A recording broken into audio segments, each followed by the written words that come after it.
Good afternoon, everyone. Will be the last pre-recorded lecture for the semester. Today we're going to be finishing up our discussion of conservative political thought by looking at Trumpism and trying to answer the question of, is Trumpism a form of conservatism? Is it a break from conservatism? Is it an evolution of conservatism? Generally, like, what is Trumpism and what is its relationship to conservative political thought?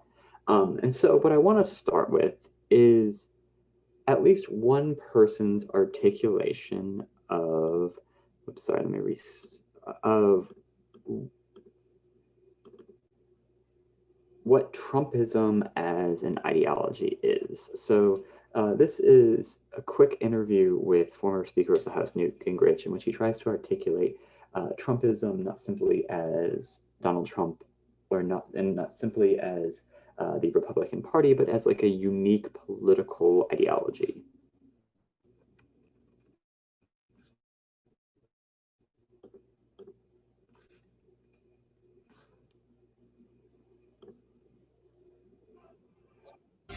Trumpism is a bold and profoundly different way of thinking that needs codification and development through action. The combination of inertia and the relentless hostility of the left will challenge the very survival of Trumpism.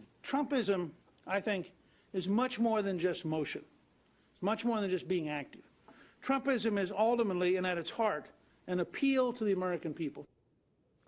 Hi, former Speaker of the House. That was him there delivering a speech at the Heritage Foundation about a movement that he's now calling Trumpism. He joins us now for more. All right, why don't I just ask you, what is Trumpism?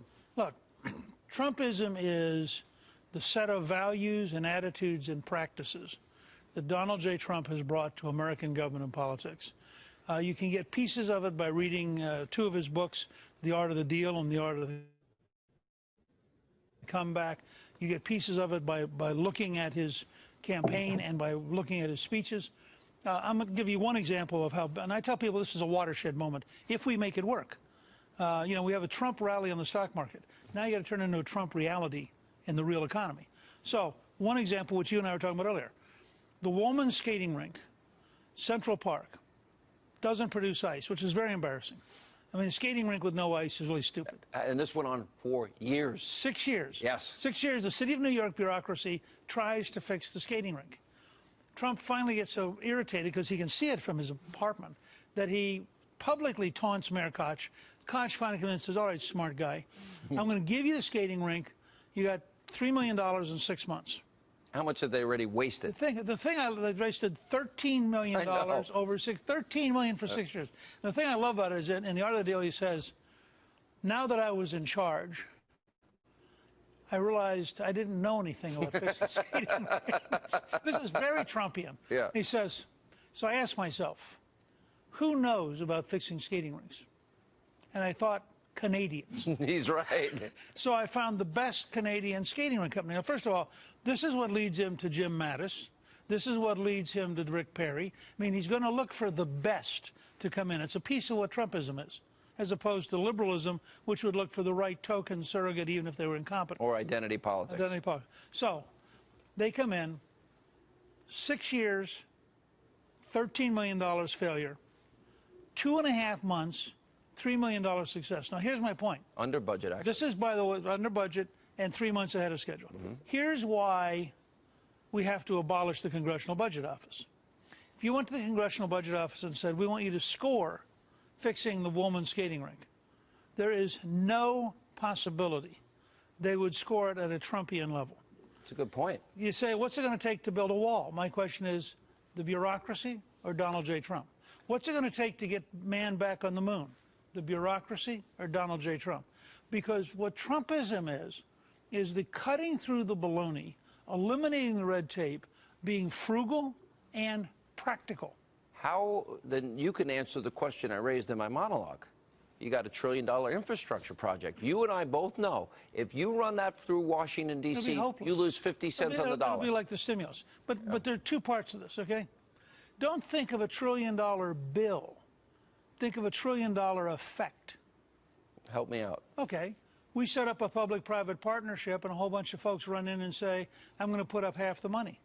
Federal amount just fell to half of it. We say to the Canadians, let's do some cross-border deals together. They put up half the money. We say, let's cut through the red tape. And I researched this for years. If you go out and you talk to Governor Levin and what he did in Utah for the Winter Olympics, you go and you talk to Pete Wilson, what he did after the Northridge earthquake.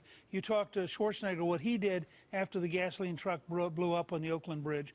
You talk to Mitch Daniel, what he did when he leased the interstate, got the cash, and built bridges across the Ohio outside of federal regs. And you talk to John Kasich, who also found some extra money, and Kasich did the same thing. 5 governors, all of whom get stuff at 40% of the cost ahead of schedule. And now you take those rules. I just did a thing today with Philip Henry, who Philip Howard, I'm sorry, who's probably the best thinker on regulatory reform in the country. If we took federal, state, and local regs, put them into one office, and did them concurrently, you probably save 2/3 of the time it currently takes to build something. Look, this is going to be your role. You do have a role in this administration.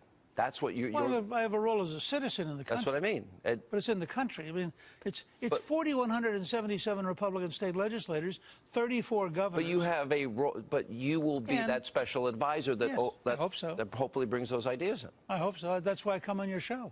The most efficient method of advice in the country is to be on your show. Okay, I'll take that as a compliment.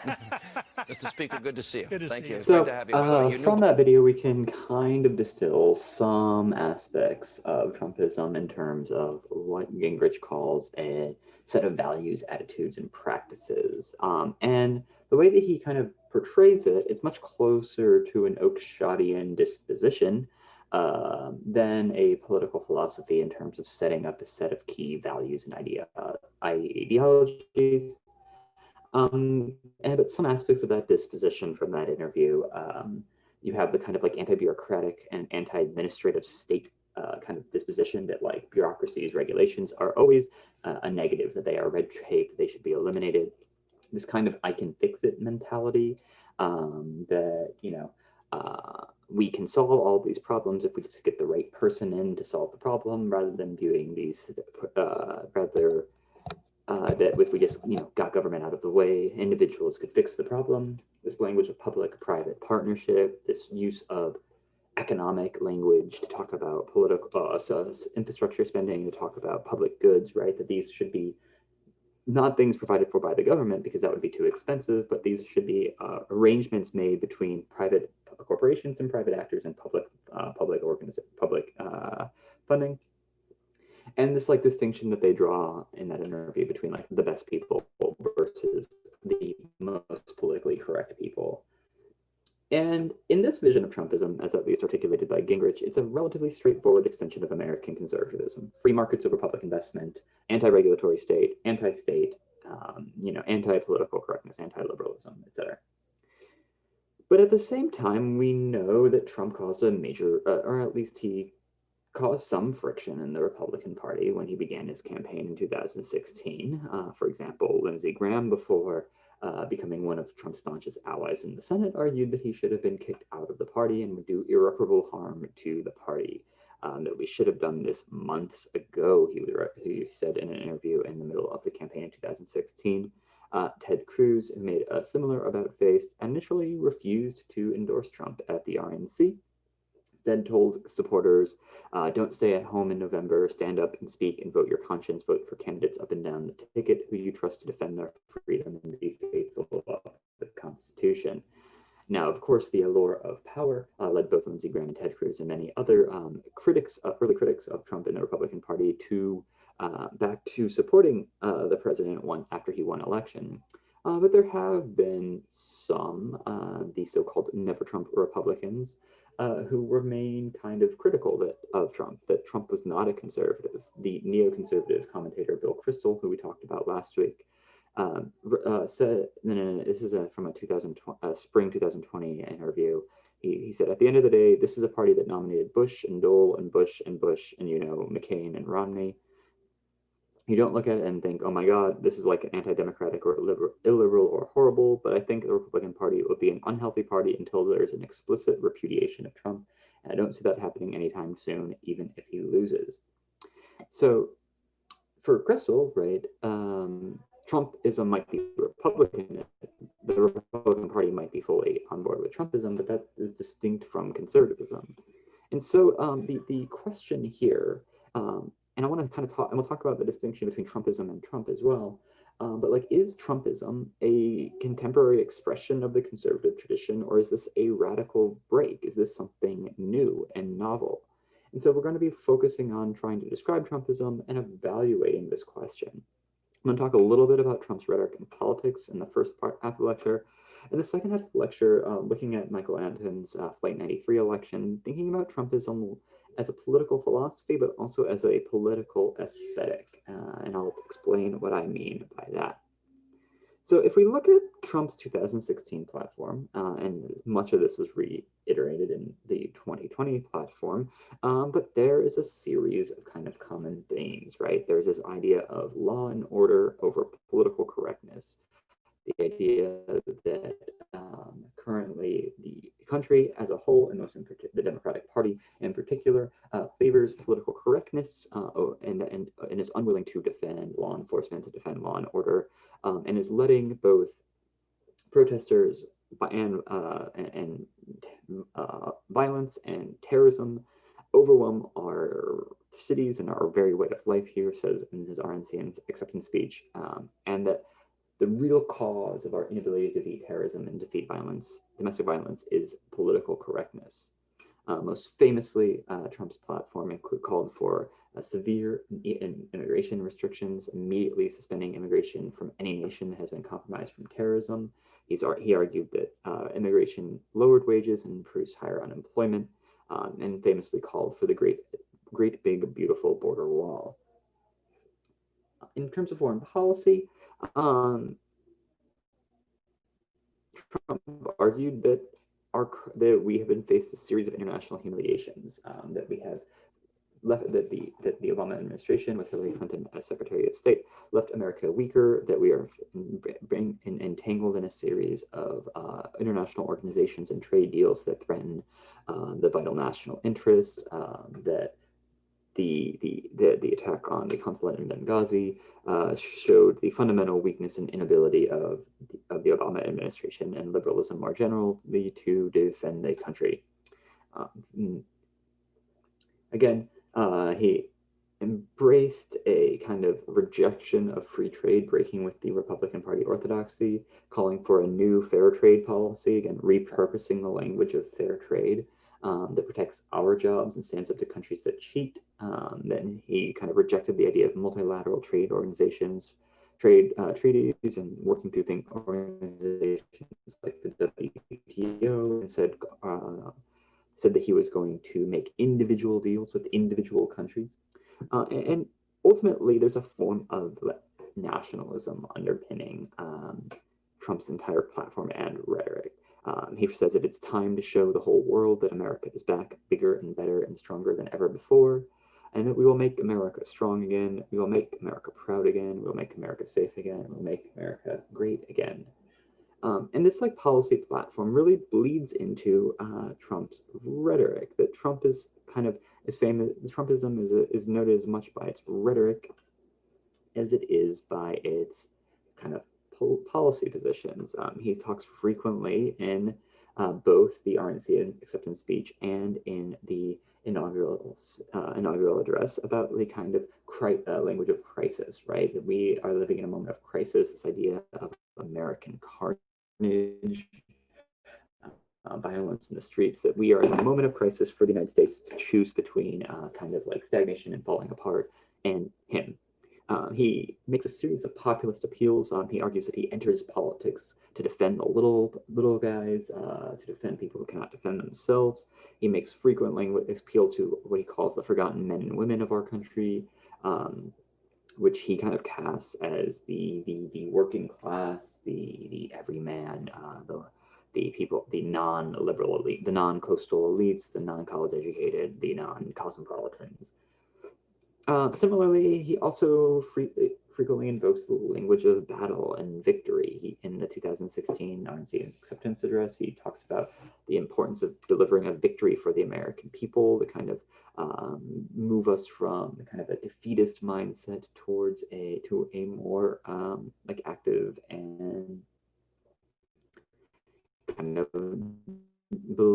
dream big and we can do things language. He makes this a kind of personal kind of conflict, right? In the inaugural address, he says, "I will fight with you with fight for you with every breath in my body, and I will never ever let you down. America will start winning again, winning like never before." So here like in this rhetoric, we get this language of crisis does kind of appeal to the traditionalists and the skeptical at points, kind of tenets of conservatism, especially the kind of McIntyrean, Straussian, that we're in a moment of crisis with modernity and the Enlightenment.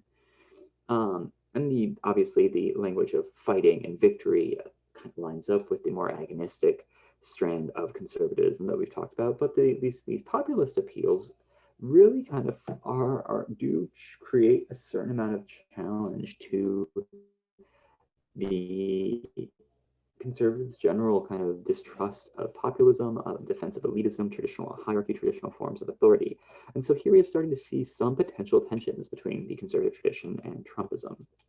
So if we turn from his rhetoric and his platform to like how he governed, a few things stand up. Most famously, one of the first things he did in office was issue the travel ban from a series of Muslim-majority countries in the name of national security. These were originally struck down in the courts, but eventually upheld by the Supreme Court. He called for building a border wall, reallocated funding from the Department of Defense in order to start to enhance its current existing fences and build more parts of the border wall. He wanted to decrease the number of it basically made it very difficult for refugees and asylees to legally enter the country. The so-called zero tolerance policy, in which rather than allowing those making asylum claims to simply be in the country until their hearing, that the families were separated and adults were deported, while children remained in detention centers. Even though people were making asylum claims, the administration sought to reduce the number of legal immigration, the number of permanent visas that were given out to people trying to immigrate to the country. More in the traditional line of republicanism here, the Trump administration passed one of the largest tax cuts in modern history, mostly going towards the wealthiest and the wealthiest earners and cutting the corporate tax rate. The Trump administration took advantage of Republican obstructionism during the Obama administration to install a series of conservatives in the federal judiciary. And he took a more or less like anti-regulatory stance that is fairly consistent with other conservative governments, especially when it came to environmental regulations, from withdrawing from the Paris Climate Accords to rolling back the Clean Power Plan and the Clean Water Plan from the Obama administration, working to open up various protected federal land for fossil fuel exploration, including the Arctic National Wildlife Reserve. And so there's a general kind of rollback of regulations. And he attempted to renegotiate a series of trade deals, including, most famously, the North American Free Trade Agreement, which renegotiated Mexican-American-Canadian Free Trade Agreement. And so, like, of course, many of the things that Trump promised in his rhetoric and his platform, a kind of like robust infrastructure, a reform to healthcare, including getting rid of Obamacare, the Affordable Care Act, a kind of revitalization of American manufacturing and the American coal industry. Like most of these did not happen for both political reasons, including the Democratic victory in the 2018 midterms, retaking the House of Representatives, but also for like economic reasons, like coal and manufacturing jobs were not just going to be magically reappearing. And so we're going to talk about Trumpism as like trying to figure out like, is there an actual political philosophy to Trumpism in just a second, but if you need to take a break, this is a great time to pause the video.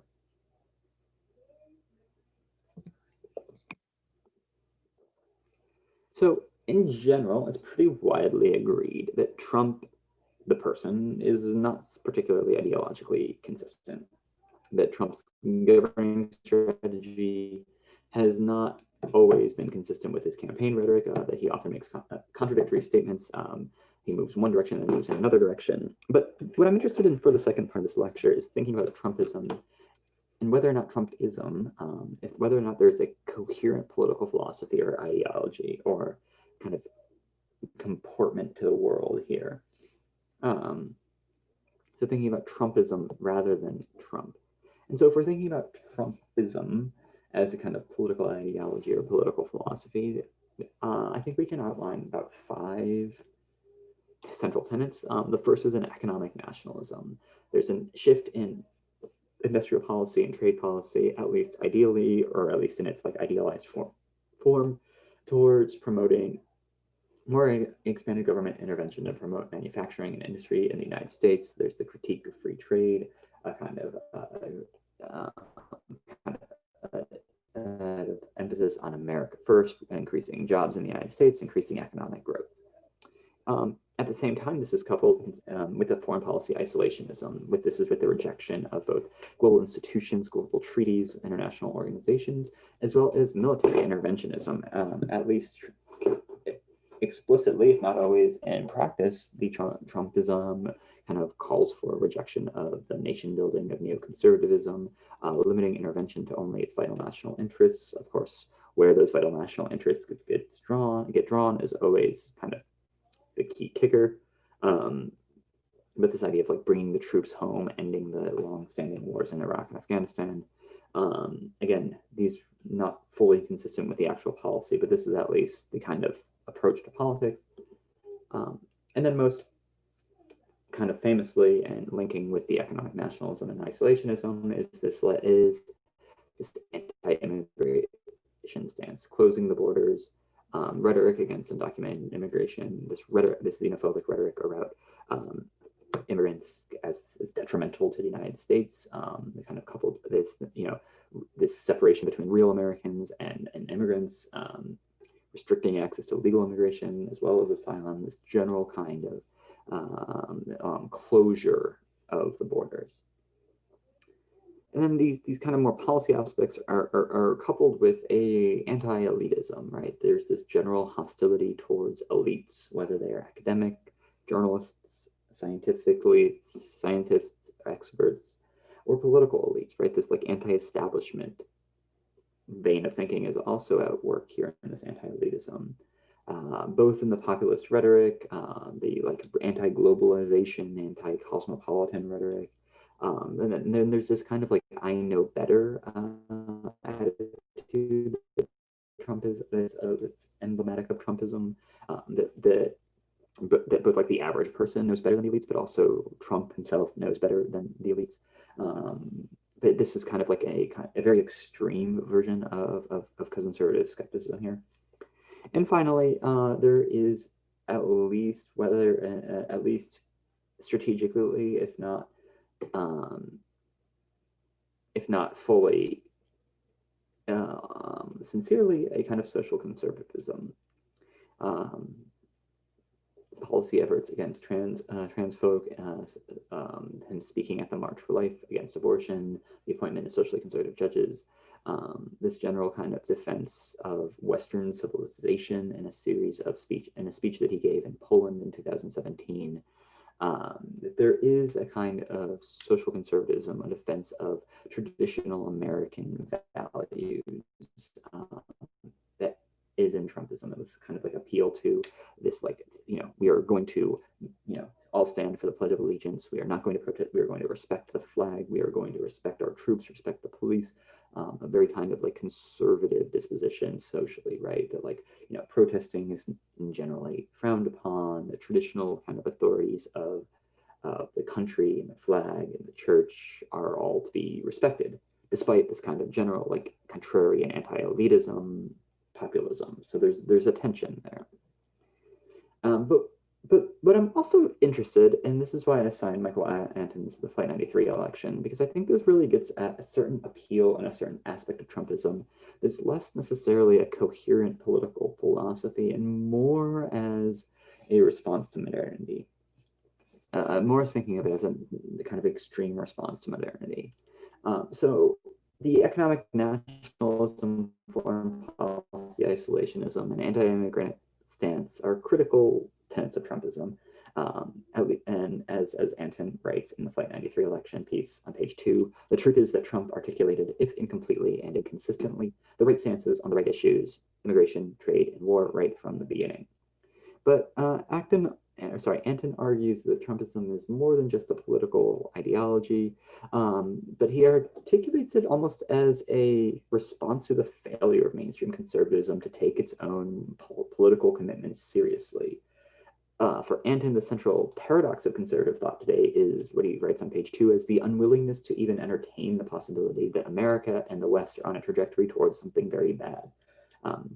He's kind of reviving this kind of like Burkean, Straussian, McIntyrean idea that like we are in a period of potential decline. And so he writes on page 3 of the essay, and I'm going to quote this paragraph at length here. If conservatives are right about the importance of virtue, morality, religious faiths, and stability, character, and so on, and the individual, if they're right about sexual morality or what came to be termed family values, if they're right about the importance of education to inculcate good character and to teach the fundamentals that have defined knowledge in the West for millennia, if they're right about societal norms and public order, if they're right about the centrality of initiative, enterprise, industry, and thrift to a sound economy and healthy society, if they're right about the soul-sapping effects of paternalistic big government and its cannibalization of civil society and religious institutions, if they're right about the necessity of a strong defense and prudent statesmanship in the international sphere, they are right about the importance of all this to the national health and even survival, then they must believe, mustn't they, that we are headed to a cliff. But Anton thinks that conservatism fails to actually make good on this promise, that despite the fact that they claim all of these things, they have refused to kind of take the radical action that he thinks is necessary to actually prevent us from going off this cliff. He writes on page 4, to simultaneously hold conservative cultural, economic, and political beliefs, to insist that our liberal left present reality and future direction is incompatible with human nature and must undermine society, and yet also believe that things can go on more or less the way they are going, ideally, but not necessarily with some conservative tinkering here and there, is logically impossible. That if conservatism is true for Anton, then the dominance of this left liberal consensus in society requires a kind of radical break from the status quo. The Trumpism is this radical change or radical break. It is this anti-status quo position. So it's like challenging a kind of conservatism, but in the name of conservatism, right? That there's nothing left to be conserved. The Trump is clearly not the epitome of the Burkean or Oakeshottian statesman or the St. Benedict that McIntyre awaits, but for Anton, only in a corrupt republic, in corrupt times, could a Trump arise. That we've reached this point in the West and in the United States where there's no longer any conservative aspects of society left to conserve. So the only alternative is to kind of like blow it all up and try to rebuild. Anton writes that 2016 is a crisis point in Western civilization. He writes in the essay that the current policy consensus that he thinks affects both political parties around trade, immigration, and foreign policy. Most importantly, what he calls the sacredness of mass immigration, that is the mystic cord that unites America's ruling and intellectual classes. That's on page 8. That combined with the apparent liberal and leftist control of the opinion-making elements means that the deck is, quote, stacked overwhelmingly against conservatives. But this combination of forces, he says on page 8, is also the mark of a party, a society, a country, a people, a civilization that wants to die. Where in contrast, Trump, quote, alone among the candidates for high office that in the last 7 at least electoral cycles has stood up to say, I want to live, I want my party to live, I want my country to live, I want my people to live, I want to end the insanity. And thus, Anton concludes this essay that begins with this comparison of the 2016 election to the efforts by passengers on Flight 93 during the September 11th attacks to rush the cockpit of the hijacked plane and prevent it from being crashed into another building. Anton concludes that 2016 presents the United States and conservatism and potentially like Western civilization with a test. He writes, quote, on page 11, the election of 2016 is a test, in my view, the final test of whether there is any virtue left in what used to be the core of the American nation. If they cannot rouse themselves simply to vote for the first candidate in a generation who pledges to advance their interests and to vote against the one who openly boasts that she will do the opposite, a million more Syrians, anyone, then they are doomed. They do not deserve the fate that will befall them, but they will suffer it regardless. That Trump might not be the perfect candidate, that Trump might not be always say the right things. He might be inconsistent about his conservative policies, but Trump at least recognizes in this way of thinking that there is a ultimate failure of that the current kind of trajectory of the United States will lead to its civilizational collapse in this kind of conception. So thinking about this, we can reframe Trumpism less as a coherent political philosophy or ideology and more as what I'm calling a political aesthetic. So this is a kind of aesthetic, and by aesthetic, like a kind of representational or more effective, a psychological orientation to or response to the world. It's really kind of like this ultimate expression of a reactionary response to modernity, this kind of like ultimate kind of rejection of everything that modernity stands for. And so we can reposition some key elements here. That Trumpism adopts this ultimate position of the victim, right? That modernity has fully already won, that left liberalism has taken over all aspects of society, from the media to the universities to the political establishment on both parties, to the all the major businesses and corporations and political donors, etc. And that there's no real nothing to be won here. So instead of, rather than like articulating kind of positive politics, that like ultimately it's a kind of act of revenge to sabotage this victory of modernity and basically blow it all up. Destroy the administrative state in Steve Bannon's language, to kind of withdraw from all of economic globalization and liberalization, to kind of, as Rich Lowry wrote in reference to the 2020 election, that it's giving a middle finger to the cultural left, right? It's just rejecting political correctness purely just to do so, a kind of spite here. And that, like the kind of Nietzschean and Schmittian kind of agonistic aspects of politics, that it's based on a kind of premise that the democratic norms of society, politeness, respect, compromise, that you don't, mock or belittle your political opponents, that you act and you comport yourself at a certain level of decorum, that these are ultimately like meaningless, and that Trumpism kind of exposes them as a fiction. It's characterized also by a combination of a cult of personality, this I alone can fix it, that Trump as a messianic figure, that Trump as this, Trump the person really is important. With this idea of politics as a spectacle, this like kind of the idea of like the reality TV presidency, right? That everything has to be big, everything has to be flashy and glitzy. That it's really about how things appear, and they have to appear in a particularly spectacular way, and reframing politics around that.